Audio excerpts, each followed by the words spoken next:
The telegram in Margaret Harper's trembling hands promised salvation, but felt more like a death sentence as she stood on the dusty platform of Hill City, South Dakota, watching the train that had brought her disappear into the horizon of September 1882.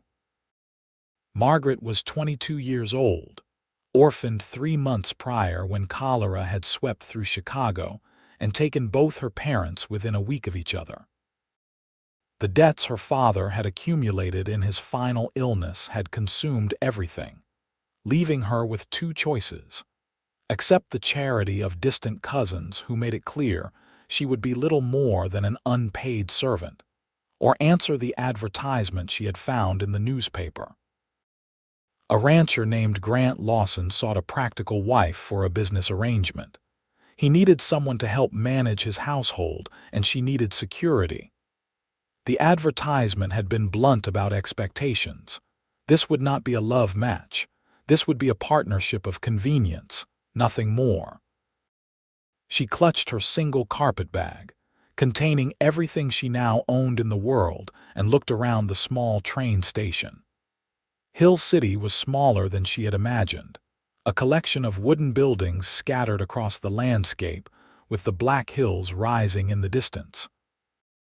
The air smelled different here, cleaner somehow, filled with pine and earth instead of the coal smoke and industrial grime of Chicago. "Miss Harper." Margaret turned to find a man approaching. He was tall, well over 6 feet, with broad shoulders that stretched the fabric of his work shirt. His hair was dark, almost black, and fell to his collar.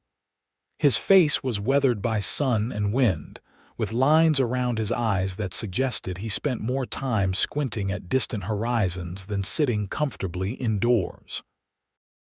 He wore worn denims, scuffed boots, and a hat he removed as he came closer, revealing those startling eyes, a shade of green she had never seen before, like new grass after spring rain. "Mr. Lawson?" she asked, her voice sounding smaller than she intended. "Grant," he said simply. "No need for formalities between us. We will be married soon enough." His voice was deep, roughened by years of calling across open spaces, but there was something gentle in his tone that surprised her. He was perhaps 28 or 29, she guessed, young for a man seeking a mail-order bride. "I appreciate you meeting me," Margaret said, trying to sound businesslike and capable. "I know this is an unusual arrangement." "Not so unusual out here," Grant said, reaching for her bag. "May I?" She handed it over, noting the calluses on his hands, the strength in his movements. He handled her bag as if it weighed nothing. "The wagon is just over here," he said, gesturing toward a sturdy-looking conveyance hitched to 2 horses. "The ranch is about an hour's ride. I thought we could talk on the way, get to know each other a bit before the ceremony tomorrow." Tomorrow? Margaret's heart jumped. She had known it would be soon, but somehow she had imagined a few days to adjust, to prepare herself. Grant paused, studying her face. "Is that too soon?" "We can wait if you need time. I know this is not easy for you." His consideration caught her off guard. She had expected brusqueness, impatience, the attitude of a man who had purchased a service and wanted to proceed with the transaction. Instead, he seemed genuinely concerned about her comfort. "No," she said, straightening her spine. "Tomorrow is fine. There is no point in delaying." Something flickered across his face, an emotion she could not quite read, but he simply nodded and helped her up onto the wagon seat. His hand was warm and steady as he assisted her, and he released her the moment she was settled, maintaining a respectful distance as he climbed up beside her. The horses started forward at his gentle command, and they left Hill City behind, heading into territory that seemed vast and empty compared to the crowded streets Margaret had always known. The silence between them stretched, not uncomfortable exactly, but weighted with all the things they did not know about each other. "Your letters were very proper," Grant said finally, his eyes on the road ahead. very carefully worded. I tried to be honest about my circumstances, Margaret replied. It seemed only fair that you know what you were getting. A young woman with no family, no resources, and nowhere else to go, Grant said, and Margaret flinched at hearing her desperate situation stated so plainly. But then he continued, a young woman who admitted her situation honestly instead of pretending otherwise. A young woman who wrote with intelligence and directness. Those are rare qualities, Miss Harper. Margaret, she said softly, if I am to call you Grant, then please call me Margaret. He glanced at her then, and she saw what might have been approval in his eyes. Margaret, he repeated, and somehow her name sounded different in his deep voice, less plain than it had always seemed. Why did you place the advertisement? She asked, surprising herself with her boldness. But if they were to be married, surely she had the right to know. Grant was quiet for a long moment, long enough that she thought he might not answer. Finally, he spoke. My father died 2 years ago, left me the ranch, which is a good piece of land, but it is hard work running it alone. I have 3 ranch hands who help with the cattle and horses, but a house needs a woman's touch, and I will not lie to you, the place has fallen into some disrepair since my mother passed 5 years back. I see, Margaret said. So you need a housekeeper. I need a wife, Grant corrected, and there was something in his voice that made her look at him sharply. Not a servant, a partner, someone who will share the work and the life. But not your heart, Margaret said, repeating the words from his advertisement. You were very clear about that. A practical arrangement, nothing more. Grant's jaw tightened, and for a moment she thought she had offended him. But then he said, I wrote those words because I thought that was what I wanted, what I could offer. I have seen too many people hurt by expecting more than what can be given. And now, Margaret asked, not certain why she was pressing him. Now I am thinking that perhaps I was wrong about what kind of marriage this should be, Grant said quietly. Margaret's heart began to beat faster. What do you mean? Grant pulled the horses to a stop. They were alone on the road, surrounded by rolling grassland with the dark silhouette of the hills in the distance. He turned to face her fully, and the intensity in his green eyes made her breath catch. Margaret, I will be honest with you because I cannot start a marriage with lies, even comfortable ones, he said. When I placed that advertisement, I told myself I wanted a business arrangement because I thought that was safer, cleaner, less complicated. But the truth is, I have been lonely for a very long time. I want a wife who is more than just someone to cook my meals and mend my shirts. I want someone to talk to at the end of a long day, someone to share my thoughts with, someone who might eventually come to care for me as I hope to care for her. Margaret stared at him, completely unprepared for such naked honesty. But you do not know me. How can you speak of caring? I know you had the courage to travel halfway across the country, to marry a stranger rather than accept charity from people who would make you miserable, Grant said. I know you write with intelligence and wit. I know you were honest about your circumstances when you could have hidden them. Those things tell me much about who you are. You could have any woman, Margaret said, confused. You own a ranch, you are young and healthy, you are. She stopped, feeling her cheeks heat. I am what? Grant asked, and there was the faintest hint of amusement in his voice. You are not unattractive, Margaret said stiffly. You could surely find a wife without resorting to an advertisement. Hill City is a small town, Grant said. Most of the unmarried women here have known me since we were children. The few who might have been interested were looking for different things than I could offer. And I did not want someone who knew the boy I was. I wanted someone who could see the man I have become. He picked up the reins again, but did not immediately set the horses moving. Margaret, I know you came here expecting a cold business arrangement. I know that was what I promised you. If that is still what you want, I will honor that. We can marry tomorrow and you can keep house, and I will provide for you, and we will be polite strangers who happen to share a home. But I am asking, hoping, that you might be open to something more. Not immediately. I am not asking you to care for me right now, but perhaps in time we could build something real together. This could be a marriage of hearts, not just a contract on paper. Margaret felt tears prick her eyes, unexpected and unwelcome. "Why are you being kind to me?" she whispered. "You have no reason to be." Grant reached over and gently lifted her chin so she had to meet his eyes. His touch was careful, respectful, but there was warmth in it that she felt all the way through her. "You have had a hard few months, have you not? Lost your parents, lost your home, lost everything familiar. The last thing you need is a husband who treats you like a transaction." "Margaret, I cannot promise you will be happy here. I cannot promise this will be easy. Ranch life is hard, and there are difficulties I have not told you about yet. But I can promise that I will do everything in my power to make sure you feel safe and valued. You deserve that much at least." A tear slipped down her cheek before she could stop it, and Grant brushed it away with his thumb, the gesture so tender that it made more tears follow. No one had touched her with kindness since her mother had died. She had been so alone, so frightened, so certain that she was walking into a life of cold emptiness.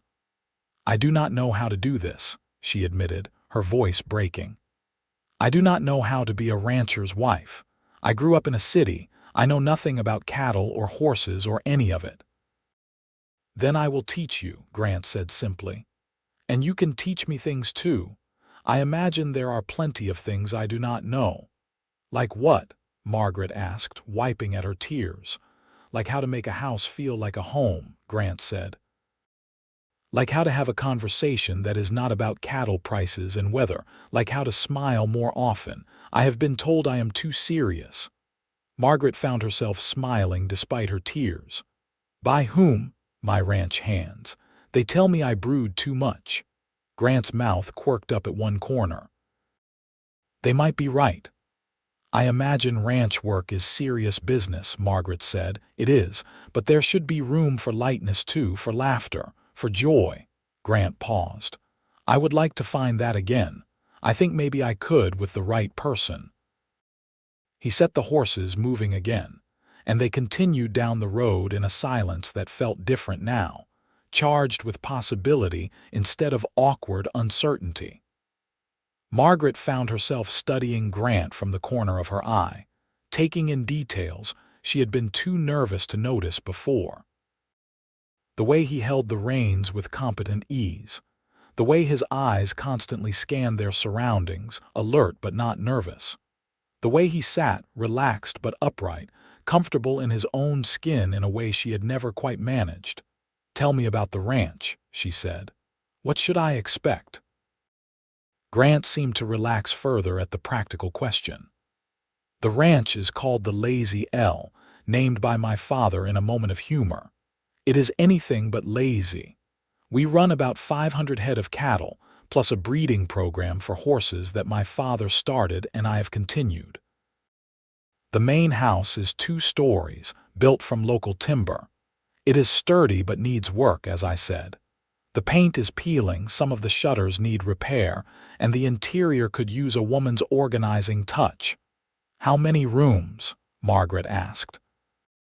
6 bedrooms, a parlor, a dining room, kitchen, and a small office that I use for ranch business," Grant said. "Far too much space for one person. I mostly live in the kitchen and 1 bedroom. The rest has been closed up." "That seems wasteful," Margaret said without thinking, then worried she had overstepped. But Grant just nodded. "It is. But it felt wrong somehow, using those rooms when my mother had put so much care into them, and then they just sat empty after she was gone. My father felt the same way. After he died, I just continued the pattern." "Perhaps it is time to open them again," Margaret suggested, "to use the space as it was meant to be used." "Perhaps," Grant agreed, "if you are willing to take on the task. I will need to earn my keep somehow, Margaret said. Grant's expression sobered. Margaret, you will be my wife, not my servant. There is a difference. A wife who was acquired through an advertisement, like ordering goods from a catalog, Margaret said, not bitterly, just stating a fact. A wife who deserves to be treated with respect and care regardless of how we came to be together, Grant countered firmly. I meant what I said earlier. This does not have to be just a business arrangement unless that is what you truly want. Margaret did not know what she wanted. 3 months ago, she had been a secure young woman with 2 loving parents and a pleasant if unremarkable life ahead of her. Now she was traveling across unfamiliar territory to marry a stranger and live a life she could not even properly imagine. Everything had changed so quickly, so completely, that she felt unmoored, adrift in circumstances she did not know how to navigate. But looking at Grant, at the honesty in his eyes and the genuine concern in his expression, she felt the first small spark of hope that perhaps this would not be the prison sentence she had feared. Perhaps, impossibly, it might be something better. I am willing to try, she said quietly. I cannot promise more than that right now, but I am willing to try to build something real if you truly mean what you say. The smile that broke across Grant's face transformed him completely, taking years off his weathered features and making him look almost boyish. That is all I can ask for, he said. We will figure it out together one day at a time. They crested a rise and Grant gestured ahead. There, that is home. Margaret looked and saw a valley spreading before them, a river glinting silver as it wound through grassland. Buildings clustered near a grove of cottonwood trees. A large 2-story house, a barn, several smaller structures she assumed were for the ranch hands and various ranch purposes. Cattle dotted the landscape, dark shapes against the golden grass. Mountains rose in the distance, their peaks already dusted with early snow. It was beautiful in a way that made her chest tight, so different from anything she had known, so vast and wild and open. She could see why Grant loved it here, why he had chosen to stay after his father died rather than sell and move somewhere easier. It is lovely, she said honestly. It is hard, Grant said. Winters are brutal, summers can be scorching. We lose cattle to weather, to predators, to simple bad luck. There are weeks where I work from dawn until well past dark and still do not finish everything that needs doing. It is not an easy life. I did not expect easy, Margaret said. I expected honest. Then you will not be disappointed, Grant said. I will always be honest with you, Margaret. That is a promise. They descended into the valley, and as they drew closer to the buildings, Margaret could see the details Grant had mentioned. Peeling paint on the house shutters, fencing that needed repair, the general air of a place that had been maintained functionally but not lovingly. 3 men emerged from the barn as the wagon approached, clearly curious about the newcomer. They were all young, probably in their 20s, dressed in work clothes similar to Grant's. My crew, Grant said. That is Samuel Torres. He has been with me since my father's time. The other 2 are brothers, James and Thomas Crawford. They are good men, hard-working and honest.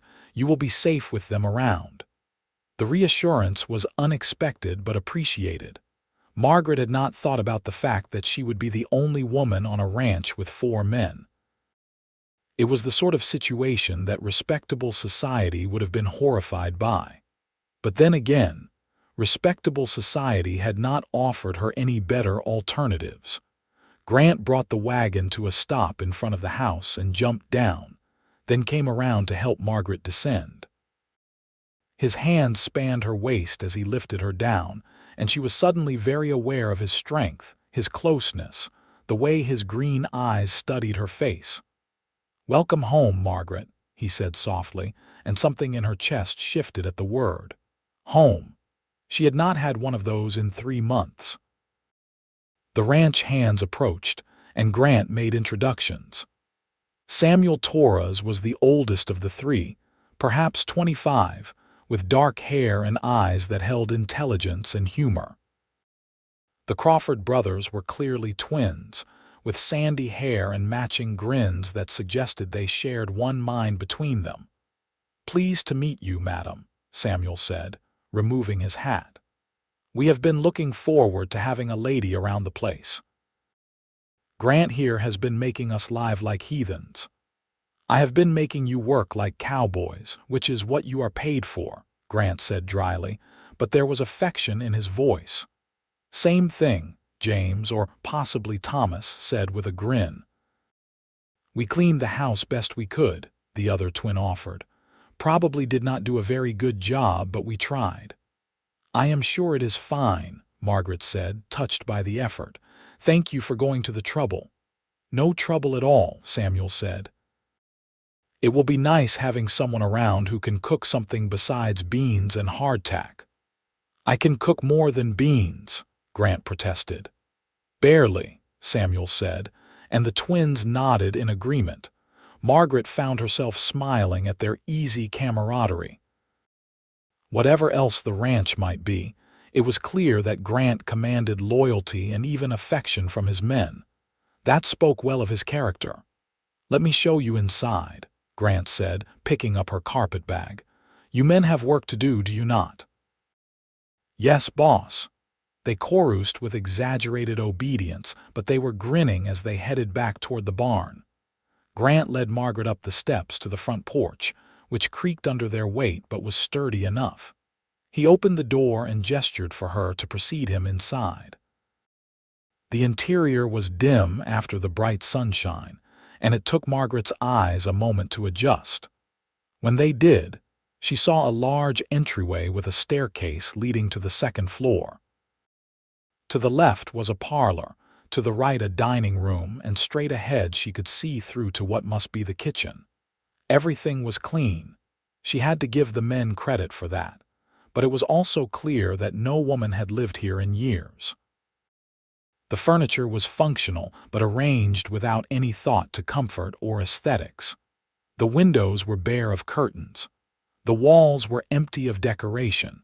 It felt like a place where someone lived but did not care much about how they lived. "I know it needs work," Grant said, misinterpreting her silence. "I told you it was not much." "It has good bones," Margaret said, using a phrase her mother had always employed. "It just needs some attention, some care." "Can you do that?" Grant asked. "Make it feel like a home again?" Margaret looked around the empty, echoing space and thought about her mother's house in Chicago. Warm and comfortable, and full of small touches that had made it special. She thought about having a purpose again, having something to do with her hands and her mind besides worry about her uncertain future. "I can try," she said. "I will need supplies. Fabric for curtains, paint perhaps, things for the kitchen." "Make a list," Grant said. "We will go to town next week and you can get whatever you need." "That will cost money," Margaret pointed out. "I have some saved," Grant said. "And this is important. A man's home should be a place he wants to return to at the end of the day, not just a place to sleep." He set her carpetbag down and looked around the space as if seeing it fresh through her eyes. "I let it go after Mother died. It hurt too much to try to maintain what she had built. It was easier to just let it fade away. But that was not fair to her memory, and it is not fair to you. You should not have to walk into a place that feels like a tomb." "It does not feel like a tomb," Margaret said quickly. "Just like a place that has been waiting." "Waiting for what?" Grant asked. "For life to return to it," Margaret said simply. Grant's expression was unreadable, but he nodded slowly. "Then let us bring life back to it, together." He showed her through the ground floor, pointing out the kitchen with its large wood-burning stove, the dining room with its solid table that could seat 12, the parlor with its stone fireplace. Everything was serviceable but impersonal, waiting for someone to add warmth and character. Then he led her upstairs where the bedrooms were. He opened the first door at the top of the stairs, revealing a spacious room with a large bed, a wardrobe, a dresser, and a window that looked out over the valley. "This was my parents' room," Grant said. "I thought you might want it. It has the best light and the best view." "Where do you sleep?" Margaret asked. Grant gestured to another door further down the hall. "That room there. It is smaller but suits me well enough." Margaret understood what he was not saying. He was giving her his parents' room, the best room in the house, and keeping his distance, maintaining propriety despite the fact that they would be married the next day. "Grant," she said slowly, "we are to be married tomorrow. Is this really necessary?" He turned to face her, and she saw tension in the set of his shoulders. "Margaret, I meant what I said in my letters. I will not push you into anything you are not ready for. We can take our time. There is no rush." "But the marriage is not legal unless it is consummated," Margaret said bluntly, feeling her cheeks heat but determined to address the practicality of their situation. "I know that," Grant said, "and when you are ready I will be here. But I will not force the issue just to satisfy a legal requirement. We barely know each other. I would rather build trust first." Margaret stared at him, completely at a loss. Every story she had heard about mail-order brides, every warning from well-meaning acquaintances, had painted a picture of desperate men who would demand their marital rights immediately, who would treat their purchased wives as property. Grant was doing the exact opposite, giving her space and time, asking rather than demanding. "You are unlike any man I have ever met," she said finally. "I hope that is a good thing," Grant said with a slight smile. "I am not certain yet," Margaret admitted, "but I think it might be." He laughed, a real laugh that transformed his face again, and Margaret felt warmth spread through her chest. Perhaps this would not be so terrible after all. Perhaps, impossibly, it might even be good. "Let me leave you to get settled," Grant said. "Supper will be in a couple of hours." "I will do my best not to poison you with my cooking." "I can cook," Margaret offered. "That is one useful skill I do have." "Not tonight," Grant said firmly. "Tonight you are my guest. Tomorrow, after the wedding, you can take over the kitchen if you like. But tonight let me take care of you." He left before she could argue, closing the door gently behind him. Margaret stood in the middle of the spacious room, surrounded by furniture that had belonged to Grant's mother, and let herself breathe fully for what felt like the first time in months. She walked to the window and looked out over the valley, watching the late afternoon sun paint everything gold. Cattle grazed peacefully. Horses ran in a distant pasture. The river sparkled. It was beautiful and strange and frightening and hopeful all at once. She had come here expecting a cold business arrangement, a transaction that would at least provide her with security if not happiness. Instead, she had found a man who spoke of building something real, who treated her with respect and kindness, who seemed to genuinely want a marriage of hearts. Margaret did not know if she could give him that. She did not know if she could open herself up to caring for someone again after the pain of losing her parents had taught her how much love could hurt.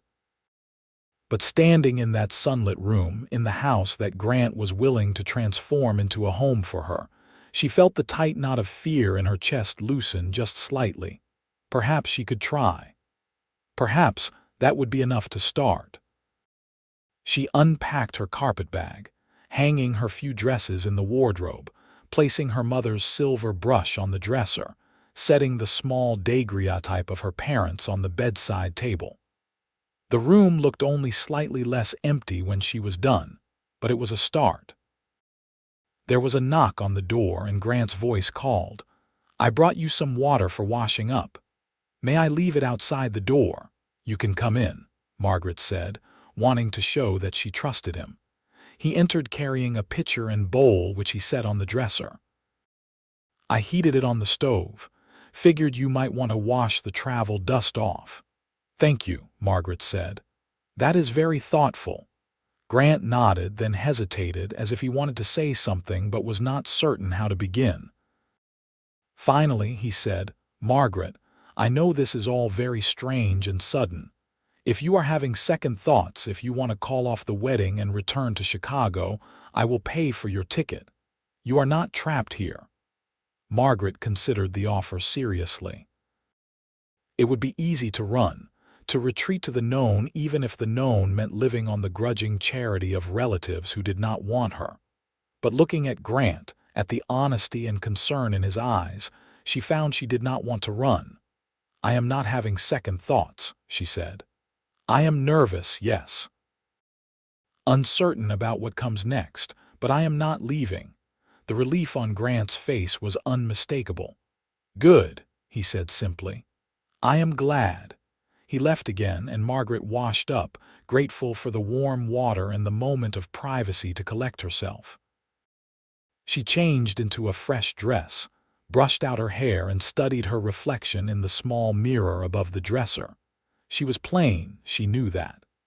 Her hair was an unremarkable brown, her eyes a common hazel, her features neither beautiful nor ugly, just ordinary.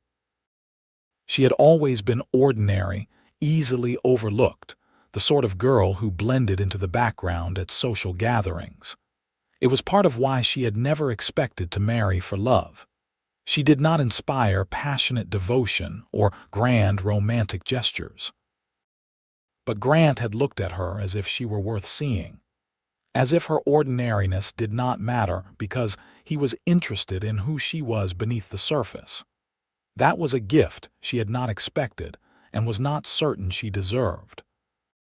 When she came downstairs, following the scent of food, she found Grant in the kitchen, focusing intently on the contents of a pan on the stove. He had changed his shirt and combed his hair, clearly making an effort for their first meal together. "Can I help?" Margaret asked. "You can sit and tell me about Chicago," Grant said, gesturing to the table. "I want to know more about you. Where you lived, what you did with your days, what made you happy." So Margaret sat and talked while Grant finished cooking, and she found it surprisingly easy to share stories about her life with this man who listened with genuine interest. She told him about her father's work as a clerk, about her mother's talent for creating beautiful gardens even in their small city yard. She told him about the libraries she had loved, the museums she had visited, the small pleasures of city life. "You miss it?" Grant asked, setting a plate of food in front of her. It was simple, just steak and potatoes and beans, but it smelled wonderful. "I miss what I had," Margaret said. "My parents, my home, the security of knowing my place in the world, but the city itself, I do not know. It was all I knew, so I never thought about whether I liked it or not. It just was." "And now you are here in the middle of nowhere," Grant said, sitting across from her with his own plate. "Must be quite a shock." "It is different," Margaret agreed, "but different is not necessarily bad." They ate in comfortable silence for a few minutes, and Margaret was pleased to discover that Grant had undersold his cooking skills. The food was well prepared and seasoned, nothing fancy but solidly good. "This is delicious," she said. "Your ranch hands were maligning your abilities." Grant smiled. "They like to give me grief. It is a privilege of working for me. I am not much of a disciplinarian." "Is that a problem?" Margaret asked. "Not with this crew," Grant said. "They work hard and well, I trust them, but it means our relationship is more informal than on some ranches. They treat me more like an equal than like a boss. I hope that does not bother you." "Why would it bother me?" Margaret asked, genuinely curious. "Some women would expect more deference," Grant said, "more formality between classes." "I am hardly in a position to be concerned about class distinctions," Margaret said dryly. 3 months ago I had a place in society, however modest. Now I am a mail-order bride. I do not think I get to be particular about formality." "You are not just a mail-order bride," Grant said firmly. You are going to be my wife. That gives you authority here, respect. I need you to know that." Margaret looked down at her plate, uncomfortable with the intensity of his regard. "I do not know how to be the mistress of a ranch. You know how to be yourself," Grant said. "That is all I need you to be."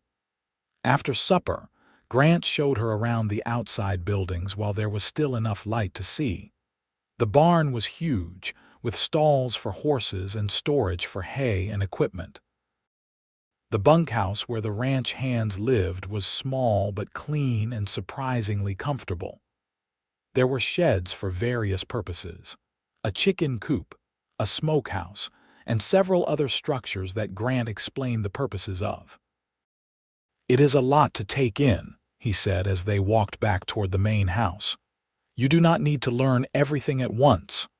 "I want to be useful," Margaret said. "I do not want to be a burden." "You could never be a burden," Grant said, stopping to face her. The sun was setting, painting the sky in shades of orange and pink, and in that light Grant looked almost unreal, like something out of a storybook. "You are very kind," Margaret said softly. "I am not kind," Grant said. "I am selfish. I want you to be happy here because I want you to stay. I want you to build a life with me. That is selfish, not kind." "Those things do not have to be mutually exclusive," Margaret pointed out. Grant's mouth quirked up in that half-smile she was beginning to recognize. "I suppose not. Come on, it is getting dark. Let me walk you back inside." The evening passed quietly. Grant had work to do in his office, going over accounts and making notes about things that needed to be done around the ranch. Margaret found a book in the parlor and tried to read, but her mind kept wandering to the following day, to the ceremony that would legally bind her to this stranger who was being so much kinder than she had dared to hope. When full darkness had fallen, Grant emerged from his office and found her still sitting in the parlor, the book open but unread in her lap. "You should get some rest," he said gently. "Tomorrow will be a long day." "I am not sure I can sleep," Margaret admitted. "Too nervous?" Grant asked. "To everything," Margaret said. 6 months ago my life was simple and ordinary and safe. Now nothing is simple, nothing is ordinary, and I do not know if anything will ever feel safe again." Grant was quiet for a moment, then said, "When my mother died, I felt like the ground had disappeared beneath my feet. I did not know how to navigate the world without her. My father was lost in his own grief, and I was trying to hold the ranch together while also trying to figure out how to exist in a world where she was no longer there to guide me. It took a long time before anything felt stable again." "How did you manage?" Margaret asked. "One day at a time," Grant said simply. "Some days that meant 1 hour at a time or even 1 minute at a time. I just kept moving forward because there was no other choice. Eventually, the ground solidified again. I found my footing. It was never the same as before, but it was solid enough." "And then your father died too," Margaret said softly. "And then the ground shifted again," Grant agreed. "But by then I knew I could survive it. I knew I could find my footing again, even if it took time." He moved to sit in the chair across from her, leaning forward with his elbows on his knees. "Margaret, I cannot promise you that everything will be perfect here. I cannot promise that you will not have hard days or that you will not sometimes regret coming here. But I can promise that you will not have to face those days alone. Whatever comes, we will face it together." Tears pricked Margaret's eyes again. "Why are you being so good to me? You do not owe me anything." "I owe you everything," Grant said quietly. "You came here trusting that I would honor my word and treat you fairly. You put your life in the hands of a stranger because you had no other choice. The least I can do is try to be worthy of that trust. I think you might be a much better man than you give yourself credit for," Margaret said. "Or I am just a lonely man who is trying very hard not to scare away the woman who agreed to marry him," Grant said, but there was warmth in his voice, affection even. Margaret smiled despite her tears. "I do not scare easily." "Good," Grant said, "because I am probably going to make mistakes. I have never been married before, never even been in love. I am going to do things wrong and say things badly and generally muddle through as best I can." "That makes two of us," Margaret said. "I do not have any more experience at this than you do." "Then we will muddle through together," Grant said. He stood and held out his hand. "Come on. You need rest, and so do I. Tomorrow is an important day." Margaret took his hand and let him pull her to her feet. His hand was warm and calloused and strong, and she felt a strange flutter in her chest at his touch. "Grant," she said as they stood there, hands still clasped, "thank you for all of this, for being patient with me." "Thank you for giving me a chance," Grant said. He lifted her hand and pressed a gentle kiss to her knuckles, a gesture so courtly and old-fashioned that it made her breath catch. "Sleep well, Margaret." "You too," she whispered. She went upstairs to the large room that would be hers, at least for now, and changed into her nightgown. The bed was comfortable, the quilts soft and smelling faintly of lavender. She lay in the darkness listening to the unfamiliar sounds of the ranch at night, the lowing of cattle in the distance, the wind in the cottonwood trees, the creak of the house settling. She thought about Grant in his room down the hall, about his green eyes and his careful kindness, about his promise that this could be a marriage of hearts if she was willing to let it be. She thought about the fear that had driven her to answer his advertisement and the fragile hope that was beginning to take root in her chest. Sleep came eventually, and with it dreams of green eyes and gentle hands and a voice saying, "Welcome home." Margaret woke to sunlight streaming through the window and the sound of activity outside. For a moment she was disoriented, forgetting where she was, and then memory flooded back. The ranch. Grant. The wedding that would happen today. She washed and dressed in her best dress, a simple gown of gray silk that had been her mother's. It was not a traditional wedding dress, but it was the finest thing she owned, and she hoped it would be appropriate. She twisted her hair into a simple chignon and studied her reflection. She looked pale and nervous, her eyes too large in her face, but there was determination there too. She had made her choice. She would see it through. When she came downstairs, she found Grant waiting in the parlor, also dressed in what were clearly his best clothes. He wore a clean white shirt, a dark vest, and trousers that looked new or at least very well maintained. His hair was neatly combed, and he had shaved, revealing the strong lines of his jaw. He looked up when she entered, and the expression on his face made her steps falter. He looked at her as if she were beautiful, as if the sight of her took his breath away. "You look lovely," he said simply. "Thank you," Margaret said, feeling her cheeks warm. "You look very handsome." "I tried," Grant said with that slight smile. "I figured I should make an effort for my wedding day." "Where will the ceremony be?" Margaret asked. "In town at the church," Grant said. "The minister is expecting us at 10 o'clock. Samuel and the twins will come as witnesses. It will be small and quick, but it will be legal and proper." "That is all that matters," Margaret said. The ride to town was quiet, both of them lost in their own thoughts. The ranch hands followed in a second wagon, giving Grant and Margaret privacy for the journey. When they arrived at the small church in Hill City, the minister was waiting, a middle-aged man with kind eyes and a gentle manner. The ceremony itself was brief and simple. They stood before the altar while the minister spoke the ancient words about marriage and commitment and love. Margaret found her voice steady as she repeated her vows, promising to honor and cherish this man she had known for less than a day. Grant's voice was deep and sure as he made the same promises to her. When the minister pronounced them husband and wife, Grant leaned down and kissed her gently, carefully, his lips warm and soft against hers. It was over in a moment. Nothing improper or demanding, just a simple acknowledgement of their new bond. But Margaret felt that brief kiss all the way down to her toes, felt something shift inside her that she had not expected. This was real. She was married. This man was her husband.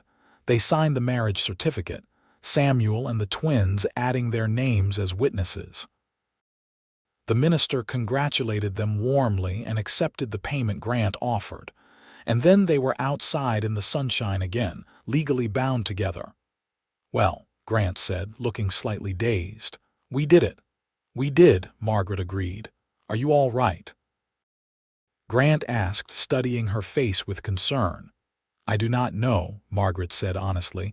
"I feel strange, unreal almost." "It will take time to settle in," Grant said. "Come on, let us get you home." Home. The word still felt foreign but also increasingly right.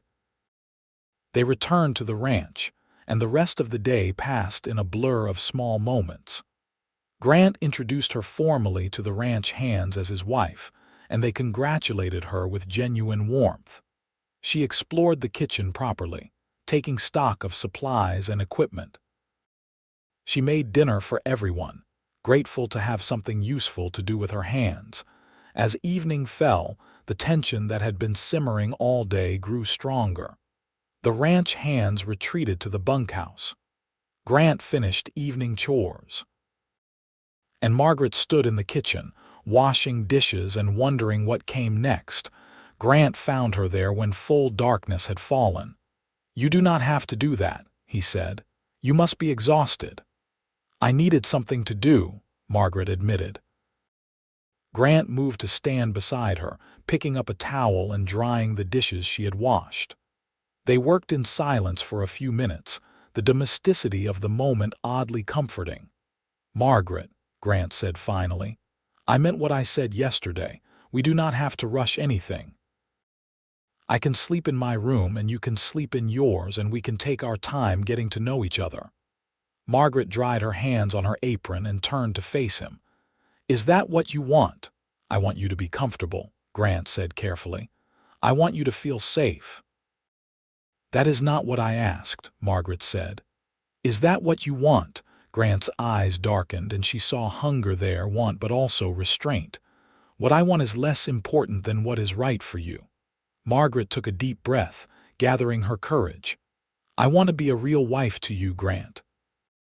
Not immediately, perhaps, but I want to start building toward that. I do not want to sleep alone in that big room, wondering what might have been. I want to try." "Are you certain?" Grant asked, his voice rough. "I am nervous," Margaret admitted. "I am scared. But I am also certain that if we start this marriage by sleeping in separate rooms, we will find it too easy to keep doing that. We will never build what you talked about. We will remain strangers." Grant reached out slowly, giving her time to pull away if she wanted to, and cupped her face in his hands. "I will be gentle," he promised. "I will go slow. If you want me to stop at any time, you only have to say so." "I know," Margaret said, and she meant it. Whatever else Grant was, he was a man who kept his promises. He kissed her then, properly this time, not the chaste kiss of the ceremony, but a real kiss, warm and deep and full of barely restrained passion. Margaret's head spun, her heart pounded, and she found herself kissing him back, her hands coming up to grip his shoulders. When they finally broke apart, both breathing hard, Grant rested his forehead against hers. "Are you sure about this?" he asked one more time.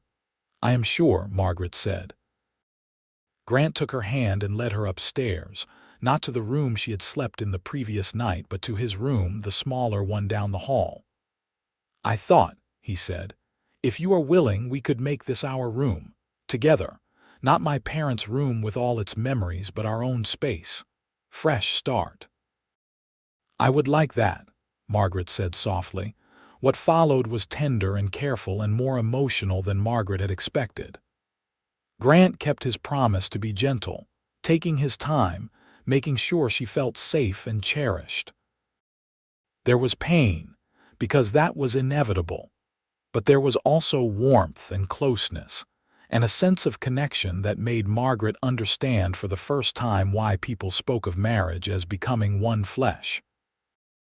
Afterward, as they lay tangled together in the narrow bed, Grant's arms around her and her head on his chest, Margaret felt tears slip down her cheeks. "Did I hurt you?" Grant asked immediately, concern sharp in his voice. "Margaret, I am so sorry. I tried to be careful." "No," Margaret said quickly. "No, you were perfect. I am just emotional. So much has changed so quickly, and I did not expect to feel so much." Grant's arms tightened around her. "Feel so much what?" Margaret was not certain she was ready to name the emotion swelling in her chest, but she could offer a piece of truth. "I did not expect to feel safe with you. I did not expect to feel like I could trust you, but I do. Grant, I really do." "Good," Grant said, pressing a kiss to the top of her head. "Because you can. I will spend every day trying to be worthy of that trust."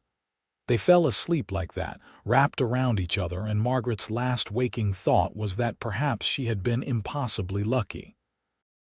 Perhaps the cold business arrangement she had expected was transforming into something much more precious. The next weeks passed quickly, falling into rhythms and routines that began to feel natural. Margaret threw herself into transforming the house, and Grant gave her free rein to do whatever she wanted. They made a trip to Hill City, where Margaret carefully selected fabric for curtains, paint for the shutters, small decorative items to make the house feel more alive. She sewed curtains for every window, working late into the evening by lamplight. She organized the kitchen properly, creating efficiency where there had been chaos.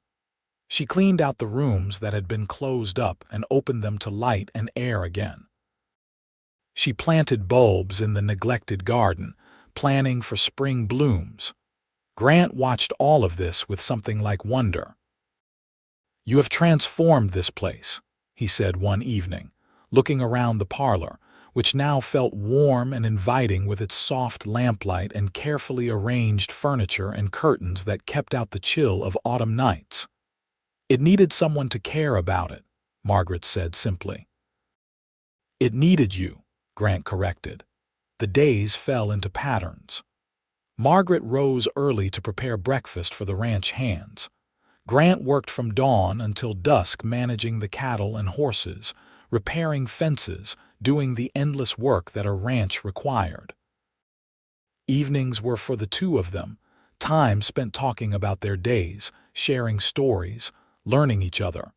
They talked about everything. Grant told her about his childhood, about learning ranching from his father, about the dreams he had for expanding the horse breeding program.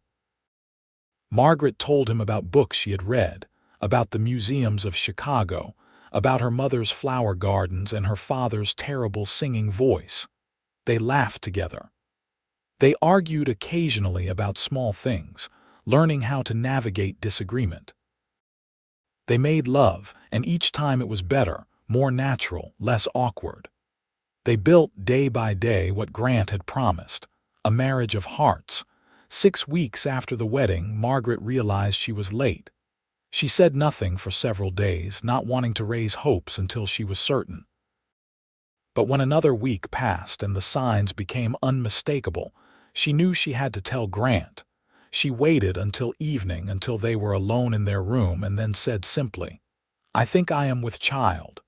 Grant froze in the act of removing his boots. "You think?" "I am fairly certain," Margaret clarified. "All the signs are there, but it is still early." Grant crossed the room in 2 strides and pulled her into his arms, holding her so tightly she could barely breathe.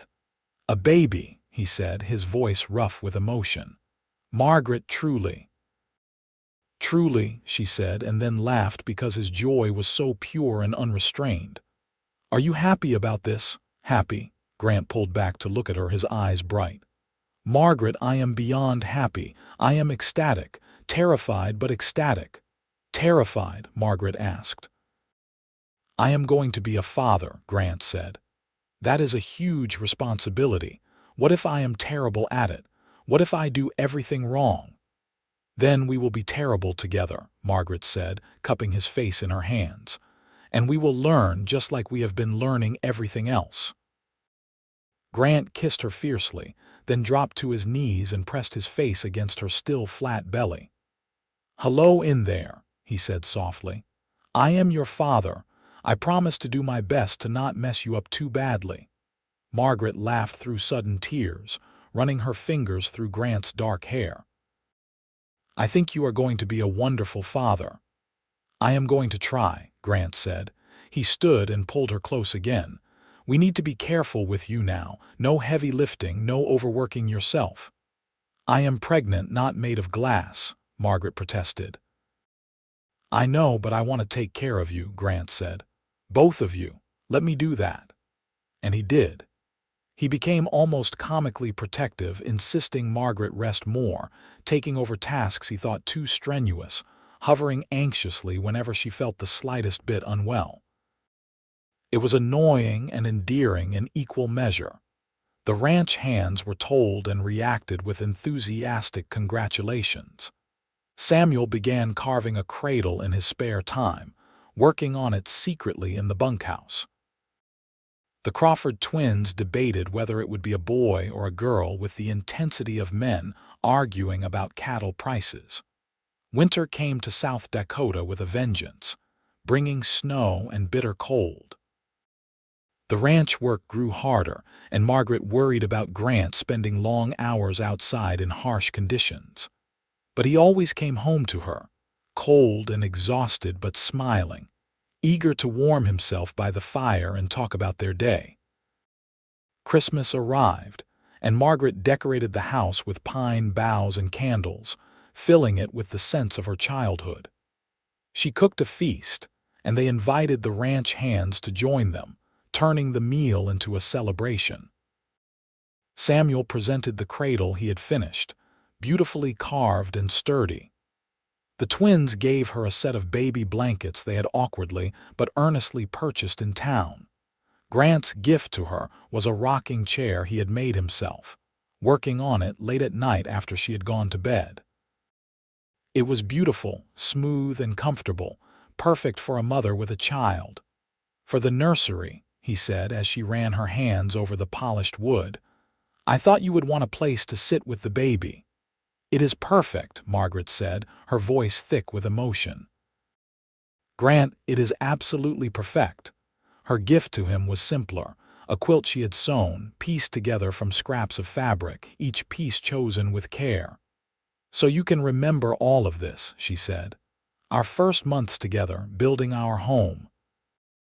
Grant held the quilt as if it were made of spun gold, his fingers tracing the careful stitches. "I do not need a quilt to remember," he said, "but I will treasure it anyway." That night, as they lay together in their room, the house quiet around them, Grant said, "Do you remember what you expected when you came here?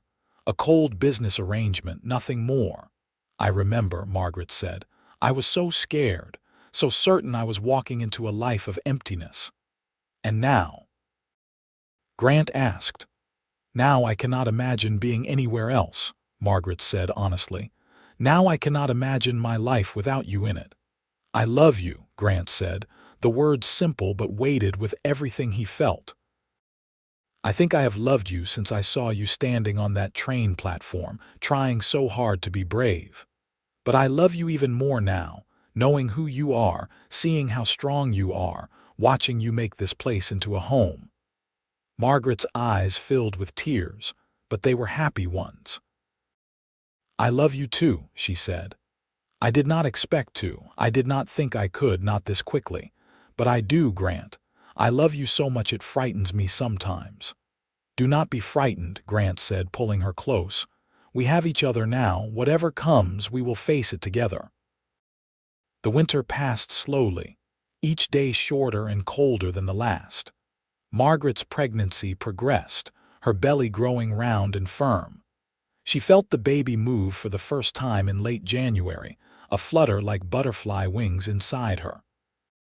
Grant cried when she let him feel it, pressing his large hand against her belly and marveling at the life they had created together.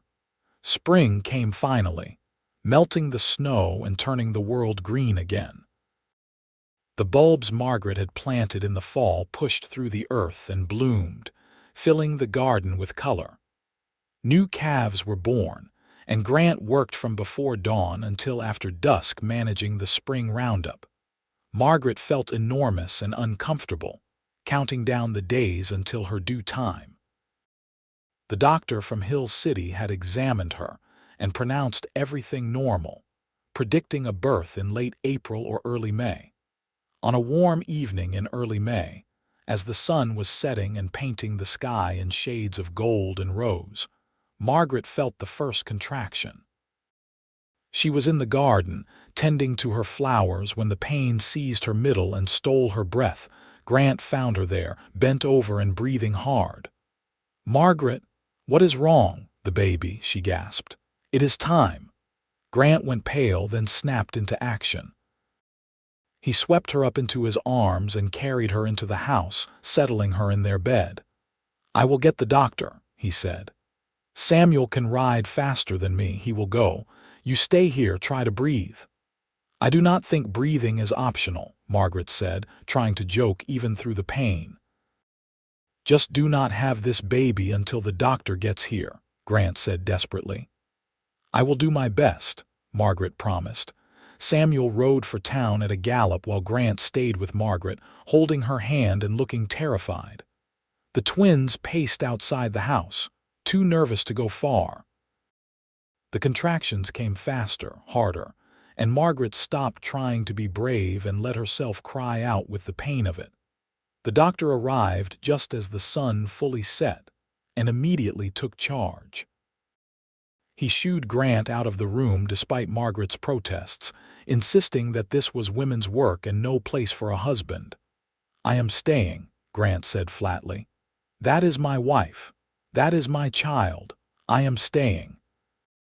The doctor looked like he wanted to argue, but something in Grant's face made him relent. "Very well, but stay out of my way and do not faint." "I have birthed cattle and horses," Grant said. "I will not faint." What followed was the longest night of Grant's life. He held Margaret's hand and let her squeeze until he thought his bones might break. He whispered encouragement and promises and prayers. He watched the woman he loved endure agony and could do nothing but be there with her. As dawn was breaking, as the first light touched the window, Margaret gave a final scream and the doctor announced, "It is a boy." A baby's cry filled the room, thin and reedy but strong. Grant felt tears streaming down his face as the doctor placed the tiny, red, squalling infant on Margaret's chest. "A boy," Margaret breathed, her face exhausted but radiant. "Grant, we have a son." Grant could not speak, could only stare at the miracle of his child, so tiny and perfect, with a shock of dark hair and eyes that were trying to focus. "He is beautiful," he finally managed. "Margaret, he is perfect. What should we name him?" Margaret asked, looking up at Grant with eyes full of love and exhaustion. "After your father," Grant said immediately. "We should name him after your father." "Matthew," Margaret said softly. "My father's name was Matthew." "Then Matthew Lawson it is," Grant said. He leaned down and kissed Margaret's forehead, then very gently touched one finger to his son's tiny hand. Matthew's fingers curled around Grant's finger, and something in Grant's heart that he had not known was closed opened completely. The doctor finished his work, pronouncing both mother and baby healthy, and finally left to get some sleep. The ranch hands peeked in cautiously, their rough faces softening at the sight of the newborn. They offered gruff congratulations and then departed to spread the news. Grant climbed into bed beside Margaret, carefully arranging himself so she could lean against him while she held Matthew. They sat like that as the sun rose fully, bathing the room in golden light, watching their son sleep. "We made this," Margaret said wonderingly. "This perfect little person." "We made him. You made him," Grant corrected. "I just helped a little." "It was a very important help," Margaret said, smiling despite her exhaustion. They were quiet for a while, just watching Matthew breathe, marveling at his tiny fingers and toes, his rosebud mouth, the way his eyes moved beneath his closed lids as if he were dreaming.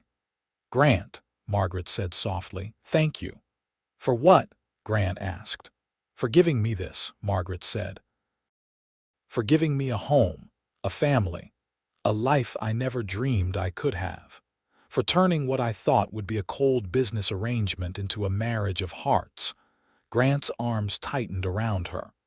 "I am the one who should be thanking you. You came here when you had no reason to trust me. You took a chance on me. You made this house into a home. You gave me love when I did not know how much I needed it. You gave me everything, Margaret." "Then we are both lucky," Margaret said. "Very lucky," Grant agreed.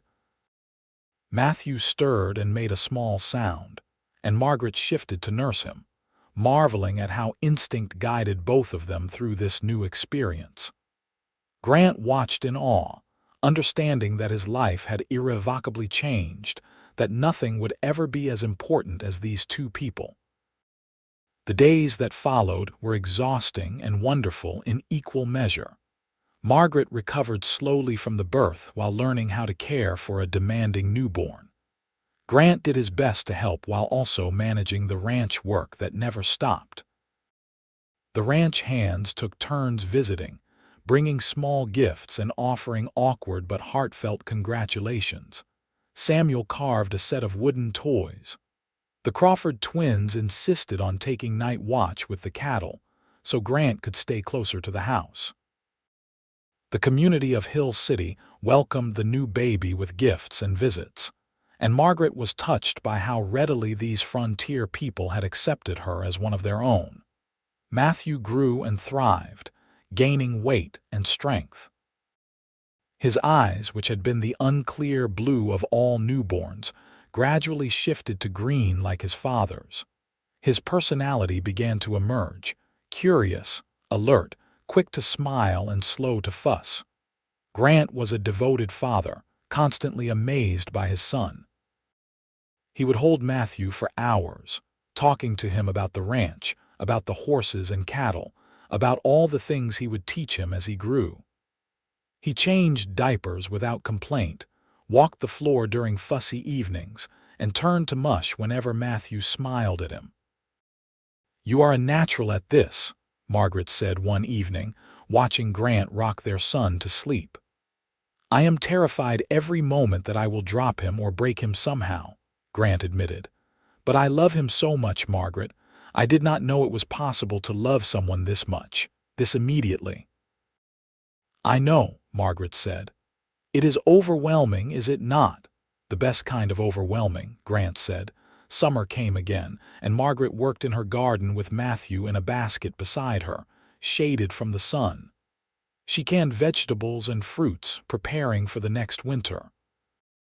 She continued to transform the house, always finding new projects, new ways to make it more comfortable and beautiful.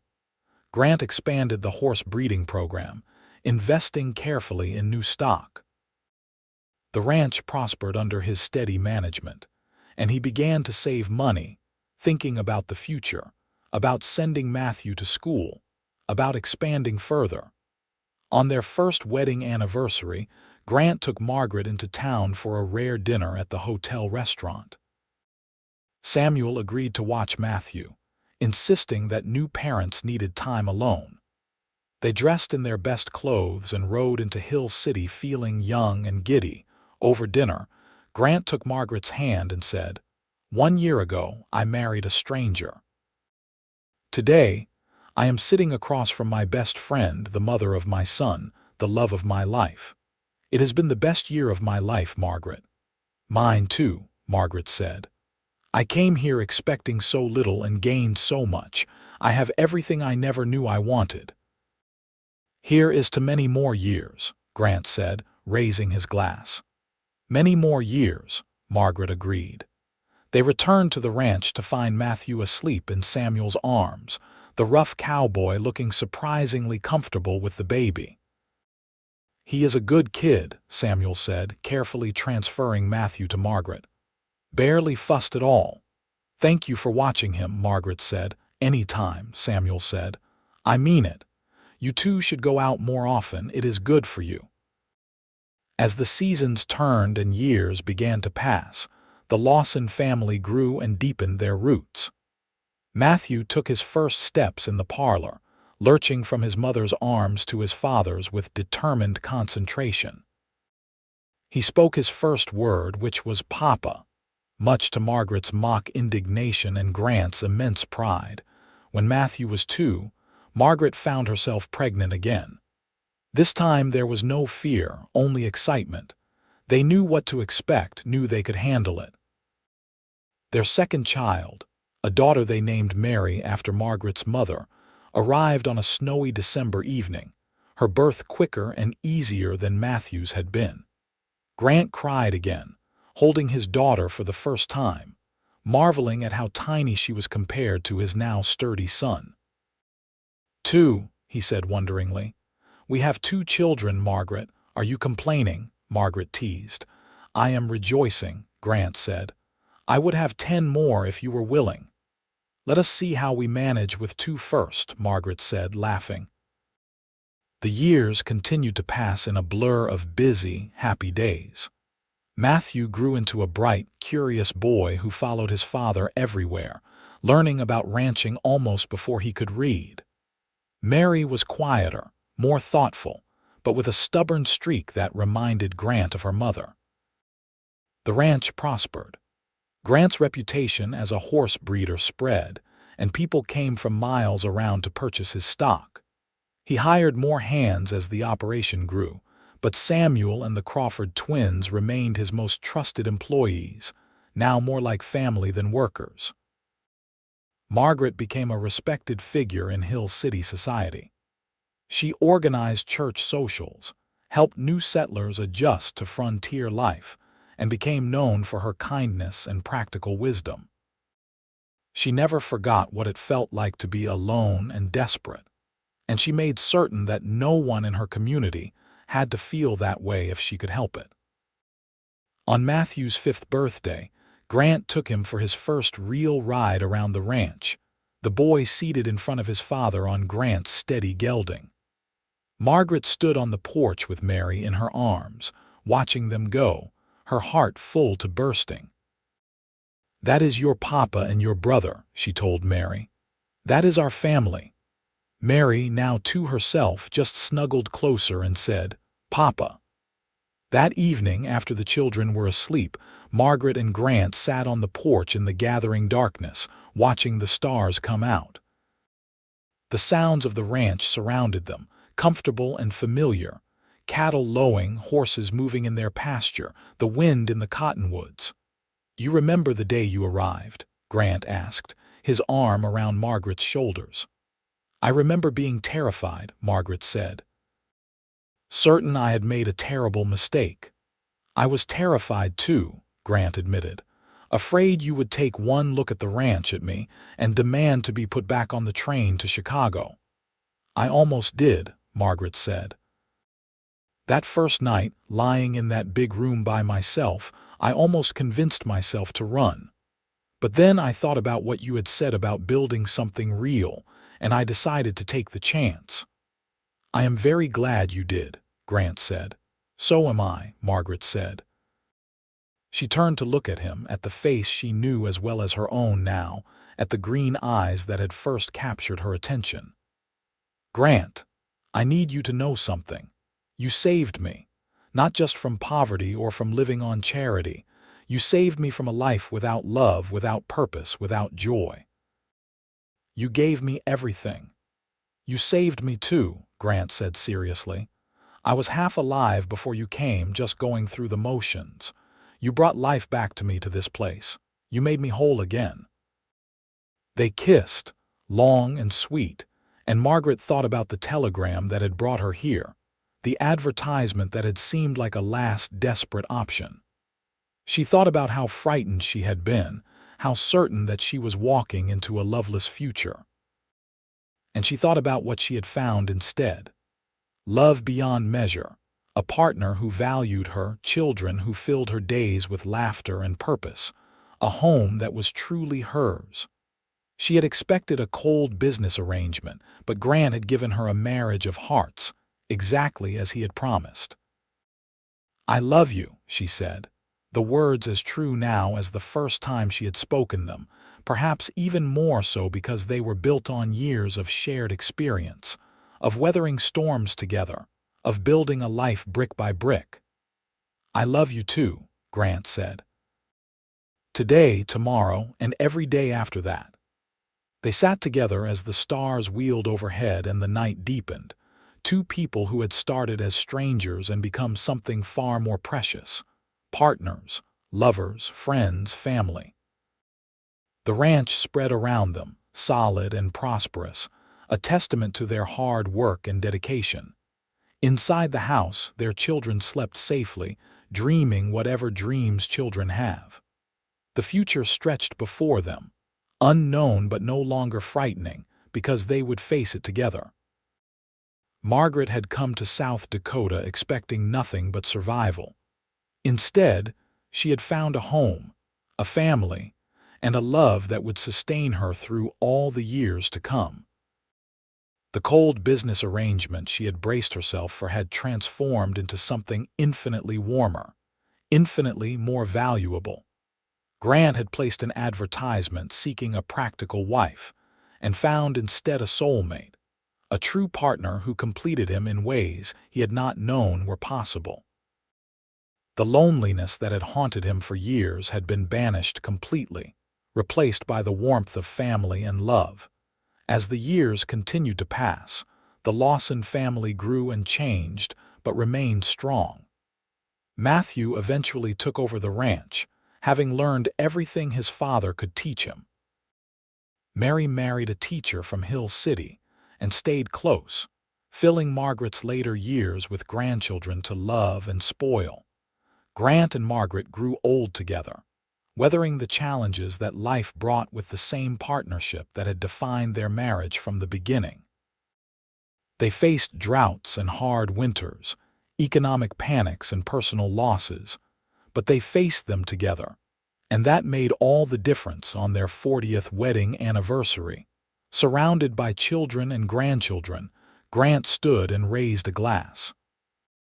His hair was white now, his face deeply lined, but his eyes were still that startling green, and they still looked at Margaret with the same love and devotion they had held on their wedding day. 40 years ago, he said, I met a young woman on a train platform. She was brave enough to travel halfway across the country to marry a stranger. She was strong enough to build a life in a harsh land. She was generous enough to take a chance on a lonely rancher who did not know how much he needed her. Margaret, you have been my partner, my best friend, my love, and my life. These 40 years have been the greatest gift I could have asked for. Here is to 40 more. Everyone cheered and drank, and Margaret wiped away tears of joy. When the celebration finally ended and they were alone in their room, the same room they had shared since their wedding night, Margaret said, "Did you ever imagine it would be like this? When you placed that advertisement, I hoped," Grant said. "I hoped for someone who could be a partner. But I never dreamed I would find you, someone who exceeded every hope I had, someone who made my life complete." "I came here expecting so little," Margaret said. "A roof over my head, basic security, nothing more. You gave me the world, Grant. You gave me love and family and a life beyond my wildest dreams." "We gave each other those things," Grant said. "That is what partnership means." They lay down together in the bed they had shared for 40 years, and Margaret rested her head on Grant's chest, listening to his steady heartbeat. "Thank you," she said softly, "for everything, for being the man you are, for keeping your promise that this would be a marriage of hearts." "Thank you for being willing to build it with me," Grant said, "for taking that chance, that leap of faith." They fell asleep like that, Two people who had started as strangers bound by necessity and become soulmates bound by love. The ranch slept around them, prosperous and thriving, a legacy for their children and grandchildren. The story that had begun with a desperate young woman reading an advertisement had become an epic of love and partnership, of two people who had found each other against all odds and built something beautiful together.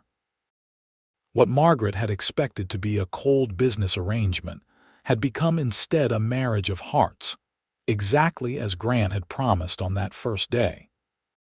And they lived the rest of their days in love and happiness, surrounded by family, supported by community, content in the life they had built together.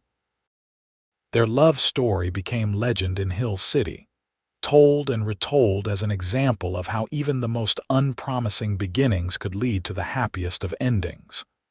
When Grant finally passed at the age of 75, peacefully in his sleep, Margaret mourned deeply but without regret. They had been given so much time together, so many years of love and laughter and shared joy. She lived another 5 years, surrounded by family, her last words a whisper of Grant's name. They were buried side by side in the Hill City Cemetery, their headstones simple but meaningful. Grant and Margaret Lawson, partners in life, united in death. Theirs was a marriage of hearts. And in the years that followed, their descendants would visit that grave and tell the story of how they met. How a woman expecting nothing but cold practicality had found instead the deepest love. How a lonely rancher's simple promise had become a lifetime of devotion. It was a love story for the ages, born in the Wild West, tempered by hardship and strengthened by commitment. The Lazy L Ranch continued for generations, always in Lawson hands, always carrying the legacy of the love that had built it. Matthew's children and grandchildren worked the land, bred the horses, and maintained the traditions their great-grandparents had established. The house that Margaret had transformed from an empty shell into a warm home remained in the family, carefully preserved and lovingly maintained. Her curtains were replaced over the years, but always with fabric chosen with the same care she had shown. Her garden continued to bloom every spring, tended by hands that remembered her lessons. The rocking chair Grant had made for her still sat in what had been the nursery, now a room where great-grandchildren played. The quilt Margaret had sewn for their first Christmas was carefully stored, taken out only for special occasions, a treasured piece of family history. In Hill City, the story of Grant and Margaret Lawson became part of local lore, told to illustrate the power of love to transform even the most practical of arrangements into something magical. Young couples would visit their grave on their own wedding days, hoping that some of that legendary love would bless their own marriages.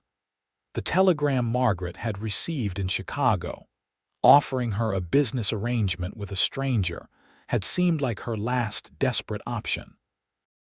Instead, it had been the beginning of the greatest adventure of her life, a journey that had taken her from lonely desperation to profound fulfillment.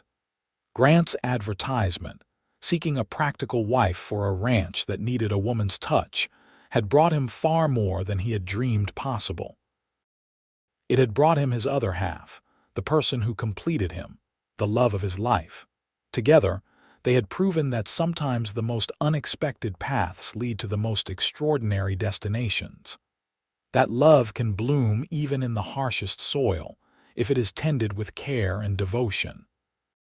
That a marriage of hearts is possible even when the beginning is nothing more than words on paper and the faith to take a chance. Their story stood as testament to the power of courage. Margaret's courage in traveling into the unknown, Grant's courage in opening his heart to possibility. It celebrated the strength of partnership, the beauty of commitment, and the transformative power of love. And though Grant and Margaret were gone, their legacy lived on in every Lawson who worked the land they had built together, in every person in Hill City who remembered their kindness, in every couple who heard their story, and believed that true love was possible even in the most unlikely circumstances. The cold business arrangement Margaret had expected had become instead a love story for the ages, a marriage of hearts that had lasted a lifetime and beyond.